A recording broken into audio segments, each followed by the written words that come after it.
شروع کرتا ہوں اللہ کے نام سے جو بڑا مہربان نہایت رحم کرنے والا ہے۔ معزز ناظرین، آج ہم ایک اسلامک واقعات کے بارے میں بات کریں گے۔ بات سٹارٹ کرنے سے پہلے ریکویسٹ یہ ہے کہ ہمارے چینل پہ نئے ہیں تو ہمارے چینل کو سبسکرائب کریں تاکہ ہر آنے والی نئی ویڈیو بر وقت آپ تک پہنچتی رہے۔ معزز ناظرین، السلام علیکم۔ معزز ناظرین، حضرت ابو وائل شقیق بن سلمہ کہتے ہیں کہ حضرت عمر بن خطاب رضی اللہ تعالیٰ عنہ نے حضرت بشیر بن عاصم رضی اللہ تعالیٰ عنہ کو حوازن کے صدقات وصول کرنے پر عامل مقرر کیا، لیکن حضرت بشیر رضی اللہ تعالیٰ عنہ حوازن کے صدقات وصول کرنے نہ گئے۔ ان سے حضرت عمر رضی اللہ تعالیٰ عنہ کی ملاقات ہوئی۔ حضرت عمر رضی اللہ تعالیٰ عنہ نے ان سے پوچھا، تم حوازن کیوں نہیں گئے؟ کیا ہماری بات کو سننا اور ماننا ضروری نہیں ہے؟ حضرت بشیر رضی اللہ تعالیٰ عنہ نے کہا، کیوں نہیں؟ لیکن میں نے حضور صلی اللہ علیہ وآلہ وسلم کو یہ فرماتے ہوئے سنا کہ جسے مسلمانوں کے کسی امر کا ذمہ دار بنا دیا گیا ہو اسے قیامت کے دن لا کر جہنم کے پل پر کھڑا کر دیا جائے گا۔ اگر اس نے اپنی ذمہ داری کو اچھی طرح ادا کیا ہوگا تو وہ نجات پائے گا، اور اگر اس نے ذمہ داری صحیح طریقہ سے ادا نہ کی ہوگی تو پل اسے لے کر ٹوٹ جائے گا اور وہ 70 برس تک جہنم میں گرتا چلا جائے گا۔ یہ سن کر حضرت عمر رضی اللہ تعالیٰ نے بہت پریشان اور غمگین ہوئے اور وہاں سے چلے گئے۔ راستہ میں ان کی حضرت ابو ذر رضی اللہ تعالیٰ سے ملاقات ہوئی۔ انہوں نے کہا، کیا بات ہے؟ میں آپ کو پریشان اور غمگین دیکھ رہا ہوں۔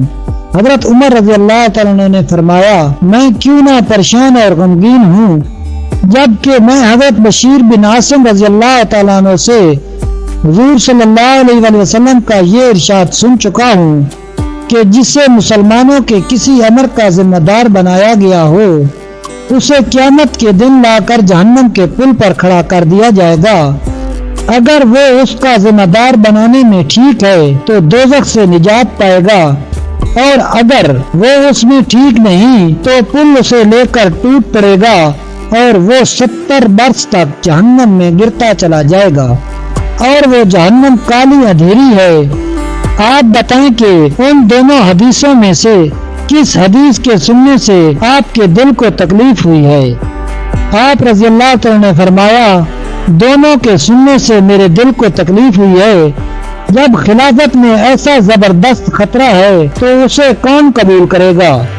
حضرت ابو ذر رضی اللہ تعالیٰ نے کہا، اسے وہی قبول کرے گا جس کی ناک کاٹنے اور رخسار زمین سے ملانے کا یقین اسے ذلیل کرنے کا اللہ نے ارادہ کیا ہو۔ بہرحال ہمارے علم کے مطابق آپ کی خلافت میں خیر ہی خیر ہے۔ ہاں، یہ ہو سکتا ہے کہ آپ اس خلافت کا ذمہ دار ایسے شخص کو بنا دیں جو اس میں عدل و انصاف سے کام نہ لے، تو آپ بھی اس کے گناہ سے بچ نہ سکیں گے۔ حضرت ابو ہریرہ رضی اللہ عنہ کہتے ہیں کہ رسول اللہ صلی اللہ علیہ وآلہ وسلم نے فرمایا، ہر امیر و حاکم خواہ وہ 10 ہی آدمیوں کا امیر اور حاکم کیوں نہ ہو، قیامت کے دن اس طرح لایا جائے گا کہ اس کی گردن میں طوق ہوگا، یہاں تک کہ اس طوق سے یا تو اس کا عدل نجات دلائے گا یا اس کا ظلم ہلاک کر دے گا۔ مطلب یہ ہے کہ ایک بار تو ہر حاکم کو خواہ وہ عادل ہو یا ظالم بارگاہ رب العزت میں باندھ کر لایا جائے گا، اور پھر تحقیق کے بعد اگر وہ عادل ثابت ہوا تو اس کو نجات دی جائے گی، اور اگر ظالم ثابت ہوگا تو ہلاک ہو جائے گا، یعنی عذاب میں مبتلا ہو جائے گا۔ معزز ناظرین، دیکھیے ہمیں امیر اور حاکم بننے کا بڑا شوق ہوتا ہے۔